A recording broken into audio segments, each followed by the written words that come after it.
The weight of her gaze.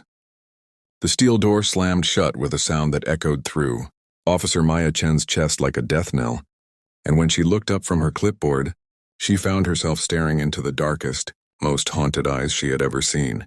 The woman standing before her in the orange jumpsuit wasn't crying, wasn't defiant, wasn't anything Maya had learned to expect in her 5 years working at Cedar Valley Correctional Facility. She was simply there, existing in a space between surrender and survival, and something in Maya's carefully constructed walls began to crack. Inmate 47829, whose real name was Isabella Moreno, had been transferred from a maximum security facility upstate after an incident no one would discuss in detail. The file said assault, but Maya had learned that files rarely told the whole story. What the file didn't say was that Isabella had once been a high school art teacher, that she had a daughter she hadn't seen in 3 years, or that the crime she'd committed had been in defense of a student being abused by a parent.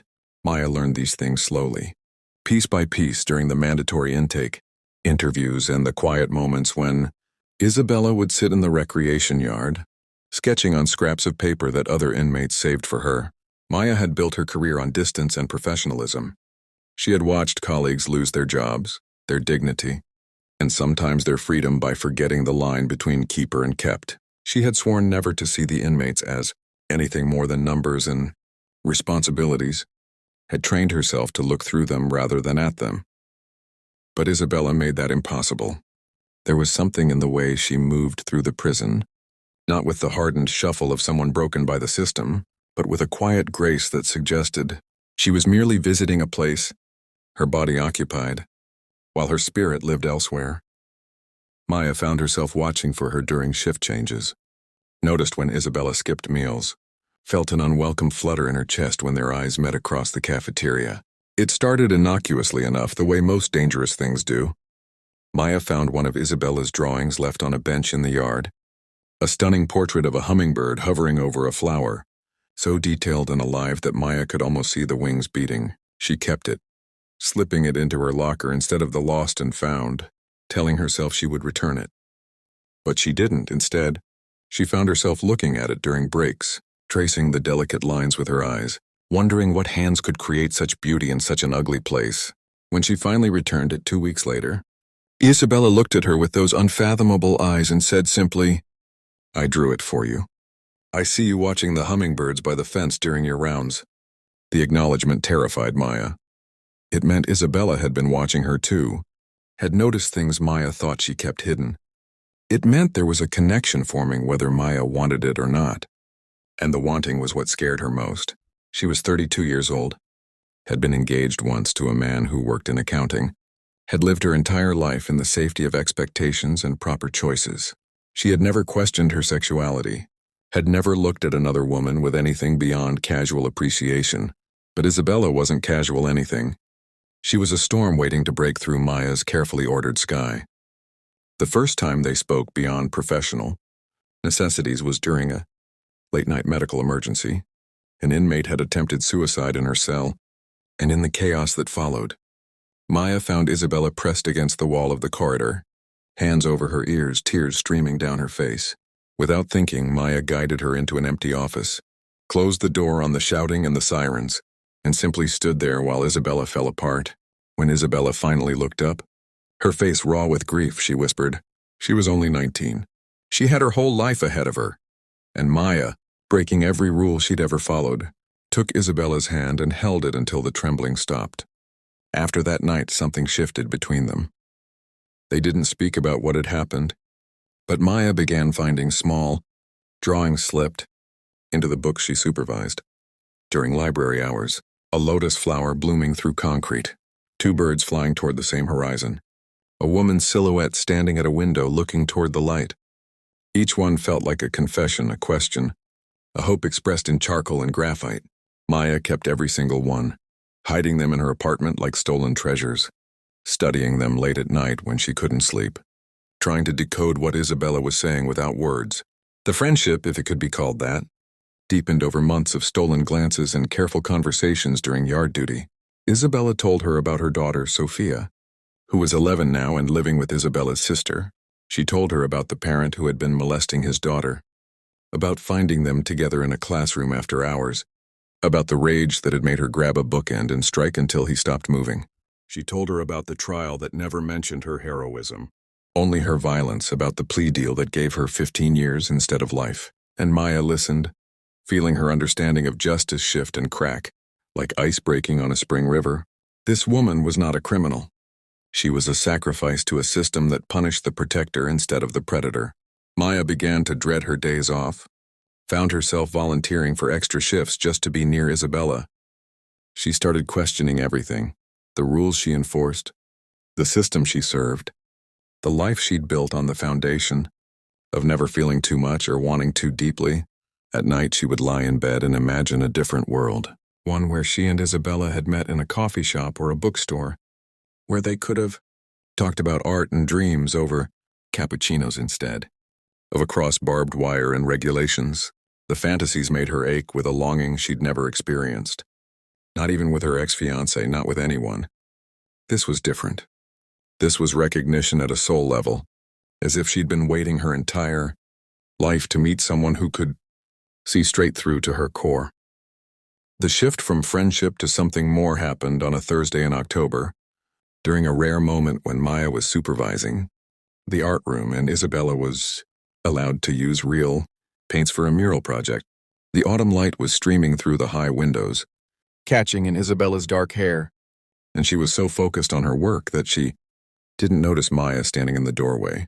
Maya watched her paint a scene of a woman and child flying a kite in an open field, so full of joy and freedom that it hurt to look at. When Isabella finally turned and saw Maya watching, their eyes locked, and in that moment, everything Maya had been denying crashed over her like a wave. She was in love with this woman. Desperately, impossibly, dangerously in love. Isabella must have seen it in her face because she set down her brush, wiped her hands on a rag, and walked slowly across the room until they were standing close enough that Maya could feel the warmth of her body. "I know this is wrong," Isabella said softly, and her voice was like honey and gravel mixed together. "I know what it could cost you. But I need you to know that when I close my eyes at night, you're the only thing that makes this place bearable. You're the only thing that makes me believe there's still beauty in the world." Maya should have stepped back, should have written Isabella up for inappropriate behavior, should have requested a transfer to a different block. Instead, she reached out and tucked a strand of hair behind Isabella's ear, a gesture so tender and forbidden that they both exhaled like they'd been holding their breath for months. What followed were weeks of agonizing restraint and secret moments that felt like stolen sips of water in a desert. Maya would linger during her rounds, exchanging words that sounded professional to anyone listening, but carried layers of meaning between them. Isabella would find ways to be wherever Maya was assigned, always with a plausible excuse, always maintaining the appropriate distance while her eyes said everything her mouth couldn't. They never touched again after that day in the art room, but the tension between them was so palpable that Maya was certain everyone could see it. She waited for someone to report them, to question her, to end this before it destroyed her career and Isabella's already slim hopes for parole. But no one said anything, and the waiting became its own special torture. The breaking point came on a winter night when Maya was working a double shift and found Isabella in the chapel, sitting alone in a pew, staring at nothing. There had been a call earlier that day, Isabella's sister bringing news that Sophia was struggling in school, acting out, asking why her mother had abandoned her. Maya sat down beside her without a word, and Isabella turned to her with such raw pain that Maya forgot where they were, forgot every rule and consequence, and pulled Isabella into her arms. They sat like that for endless minutes, Isabella crying into Maya's shoulder while Maya stroked her hair and whispered that it would be okay, even though they both knew it might not be. When Isabella finally pulled back, she looked at Maya with eyes that held a lifetime of longing and said, "I love you. I know I shouldn't. I know it's selfish and impossible, but I do. I love you more than I've ever loved anyone." Maya's response was to kiss her, a soft press of lips that tasted of salt and desperation and truth. It lasted only seconds before they broke apart, both knowing they had just crossed a line that could never be uncrossed. Maya stood up, her hands shaking, and said, "I love you too. God help me, I love you too." Then she walked out of the chapel and straight to the warden's office, where she submitted her resignation effective immediately. The next 2 months were the hardest of Maya's life. She moved to a different city, took a job as a security consultant, and began the painful process of rebuilding a life that felt hollow without Isabella in it. She hired a lawyer to review Isabella's case and discovered what she'd suspected. There were grounds for appeal based on new interpretations of self-defense laws and the protection of minors. The lawyer took the case pro bono after hearing the full story. Moved by the injustice of it all, Maya funneled every penny she could spare into the legal fees, sold her car, downsized to a studio apartment, and waited. 15 months after Maya had walked out of Cedar Valley for the last time, she received a call at 3 a.m. Isabella's conviction had been overturned. She was being released in 48 hours. Maya drove through the night to be there when the gates opened, standing in the parking lot as the sun rose over the prison walls. When Isabella walked out, carrying everything she owned in a single box, she stopped and looked around, until she found Maya. They ran to each other like people in movies, colliding in an embrace that felt like coming home after a lifetime of wandering. "I found us an apartment," Maya said against Isabella's hair. "It has good light for painting, and there's a school nearby where they're hiring art teachers. Once you get certified again." Isabella pulled back just enough to see Maya's face, tears streaming down both their cheeks, and said, "You waited for me?" "I would have waited forever," Maya replied, and she meant it with every fiber of her being. If this story touched your heart, if you believe in love that defies boundaries and second chances for those who deserve them, please take a moment to like this video and share it with someone who needs to believe in the power of hope. Your support means the world and helps stories like these reach hearts that need them most. They started slowly, rebuilding their lives brick by brick. Isabella reconnected with Sophia, who was wary at first but softened when she saw how happy her mother was with Maya. Maya found work teaching self-defense classes at a community center, finally using her training to empower rather than contain. Isabella painted murals on the weekends, transforming blank walls around the city into explosions of color and hope. They didn't hide their relationship, but they didn't broadcast it either. They simply lived openly and honestly, two women who had found each other in the darkest place imaginable and chosen to build something beautiful from the wreckage. On their first anniversary of Isabella's release, Maya woke up to find a painting beside the bed. It showed two women standing hand in hand on a cliff overlooking the ocean, their hair blowing in the wind, their faces turned toward a sunrise so bright it seemed to pulse with life. At the bottom, in Isabella's elegant script, were the words, "You saw me when I was invisible. You loved me when I was unlovable. You are my freedom, my home, my everything."